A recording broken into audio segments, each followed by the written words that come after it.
Maligayang pagbabalik sa Filipino Movie Recap. Ikukwento ko sa inyo ang isang thriller mystery film na pinamagatang Big Driver noong 2014. Sa simula ng pelikula, ipinakilala sa atin si Tess, na kausap ang isang kaibigan sa telepono. Si Tess ay isang kilalang novelist na nagsulat ng maraming nobela, at ngayon ay meron siyang fan meetup at kailangan niyang umalis papuntang library. Matapos maghanda, nagtungo na si Tess sa silid-aklatan. Umupo siya sa kanyang sasakyan, sinet ang lokasyon ng library sa Google Map, at nagmaneho palayo. Pagkatapos ng mahaba at nakakapagod na pagmamaneho, sa wakas ay nakarating na si Tess sa library. Habang ipinaparada ang kanyang sasakyan, sinalubong siya ni Ramona, ang mabait na may-ari ng library. Personal niyang inimbitahan si Tess na ibahagi ang kanyang mga insights sa sabik na madla na nasa loob. Habang nakatayo siya sa kanilang harapan, handa nang i-deliver ang kanyang speech, nabalot siya ng kanilang suporta at paghanga.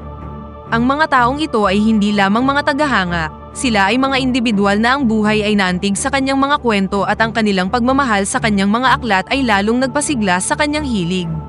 Nang matapos ang conference at naghahanda ng umalis si Tess, nilapitan siya ni Ramona at nag-alok sa kanya ng isang shortcut para mas mapabilis ang kanyang pag-uwi. Dahil sa tip na makapagsesave sa kanya ng isang oras, guminhawa ang pakiramdam ni Tess ngayong makakauwi siya ng mas maaga. Inilagay niya ang iminungkahing ruta ni Ramona sa kanyang GPS, at pagkatapos ay sinimulan na ang kanyang paglalakbay. Habang nagmamaneho siya, isang ligaw na piraso ng kahoy ang biglang pumasok sa ilalim ng gulong ni Tess, dahilan para mapilitan siyang huminto. Paglabas upang suriin ang sitwasyon, nakaramdam siya ng matinding pagkadismaya nang matuklasan niyang nabutas ng kahoy ang kanyang gulong. Habang stranded sa isang lumang sira-sirang gasolinahan, natagpuan ni Tess ang kanyang sarili na mag-isa sa isang nakakatakot na lugar. Nang walang sino man sa paligid ang pwedeng magbigay sa kanya ng tulong, hinarap niya ang nakakatakot na gawain ng pagpapalit ng kanyang gulong ng mag-isa. Dahil sa hirap na makahanap ng ibang sasakyan sa highway na ito, huminto siya sa gilid ng kalsada. Tumayo siya doon at naghintay sa pagdaan ng ibang sasakyan, nang mapansin niya ang paparating na bus at sinenyasan itong huminto gamit ang kanyang kamay, ngunit hindi huminto ang bus at nag-drive lang palayo. Pagkaraan ng ilang sandali, napansin ni Tess ang isa pang papalapit na sasakyan, at sinenyasan itong huminto gamit ang kanyang kamay. Sa kabutihang palad, huminto ang sasakyan. Mabilis na nilapitan ni Tess ang driver para humingi ng tulong, at kaagad naman itong pumayag na tulungan siya. Ang pangalan niya ay Lester. Habang sinisimulan niya ang pagpalit ng gulong ng kanyang sasakyan, nakaramdam si Tess ng kaginhawaan at nakatitiyak na makakauwi na siya. Gayunpaman, napalitan ng pangamba ang kanyang kaginhawaan nang mapansin ang isang piraso ng kahoy na meron ding mga nakausling pako sa sasakyan ni Lester. Isang malamig na pagkabigla ang bumalot sa kanyang puso, at pakiramdam niya ay sinadya ang lahat ng ito. Habang nakatayo siya doon, biglang nagbago ang kanyang kilos mula noong una siyang nag-alok ng tulong, at malinaw na meron siyang masamang intensyon. Bago pa man maproseso ni Tess ang kanyang pagkabalisa, biglang lumapit si Lester at sinapak ang kanyang mukha gamit ang malakas na puwersa. Puwersahan siyang isinakay ni Lester sa kanyang sasakyan, at dinala siya sa isang malayo at tagong lokasyon. Nang magkamalay si Tess, natakot siya nang makitang inaararo siya ni Lester sa pinakababoy na paraan. Nang mawalan ng malay si Tess mula sa walang humpay na kawalang-yaan ng lalaki, kinarga siya ni Lester sa kanyang mga balikat at dinala siya sa gitna ng kagubatan, kung saan siya nito itinapon na parang sirang manika. Sa paniniwalang patay na si Tess, kinaladkad ni Lester ang kanyang katawan sa mas tagong spot, bago siya iniwan doon at tuluyan ng tumakas. Pagkaalis ni Lester, makikita si Tess na unti-unti nang nagkakamalay. Kahit nabuhay si Tess, malubha ang kanyang kalagayan at halos hindi siya makatayo. Nang tumingin siya sa tabi niya, nabalot siya ng takot nang matuklasan ang mga walang buhay na katawan ng iba pang mga babae, mga biktima ng walang awang pag-atake ni Lester, na itinapon na parang mga basura pagkatapos marahas na kunin ang kanilang buhay. Sa sandaling yun, nagliyab kay Tess ang determinasyon na mabuhay. Gamit ang natitira niyang lakas, nagsimula siyang maglakad tungo sa kaligtasan, na ang bawat hakbang ay isang testamento sa kanyang kagustuhang mabuhay. Habang pasuray-suray siyang naglalakad sa kalsada, bigla siyang nakaramdam ng takot.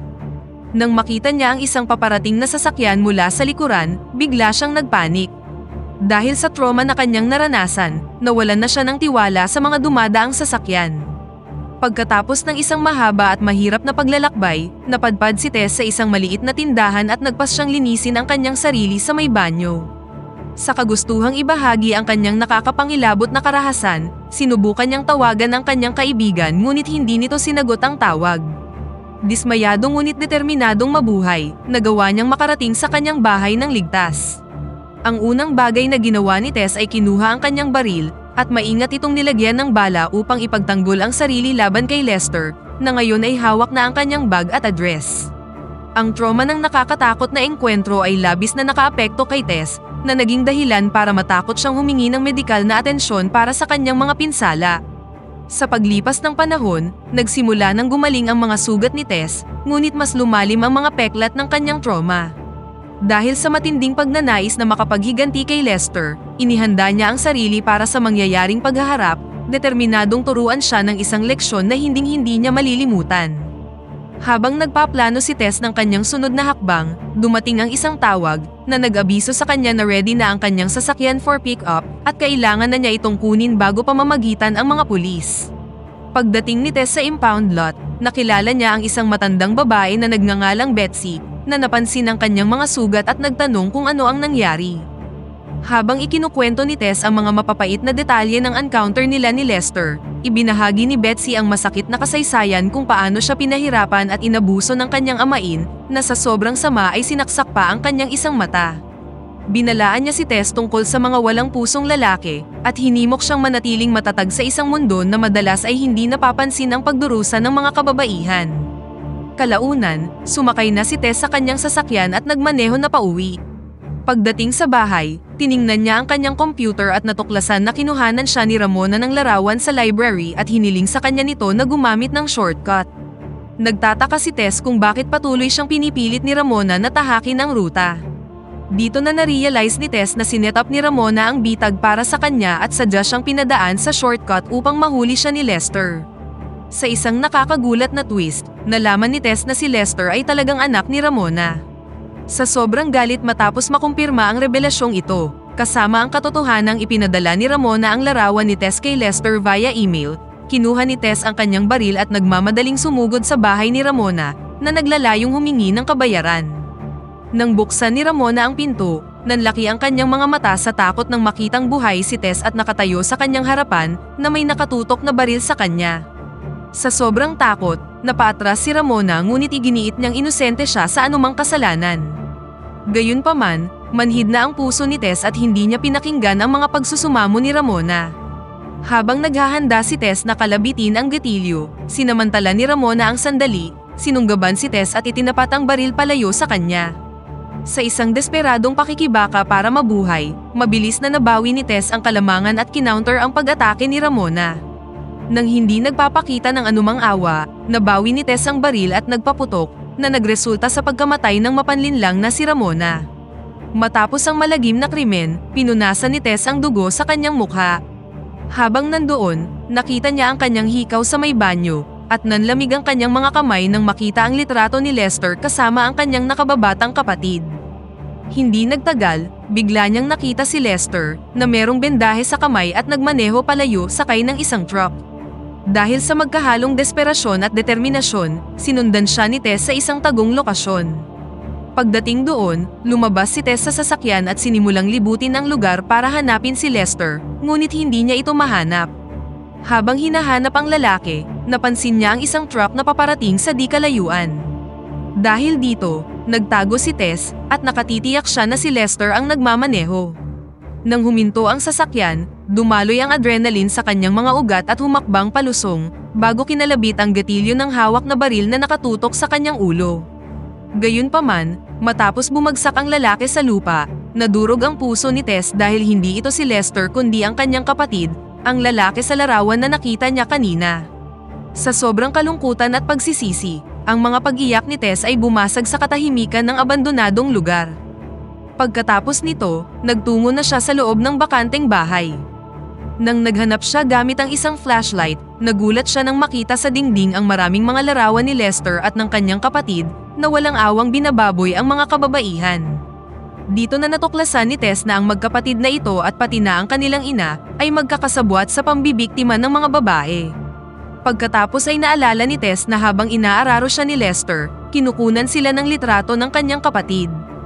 Pagkatapos ay narinig ni Tess ang kakaibang tunog, at nang pumunta siya para suriin ito, nakita niya si Lester na busy sa pagtatrabaho. Si Tess, na ngayon ay may hawak na baril sa kanyang kamay, ay maingat na kumilos patungo kay Lester.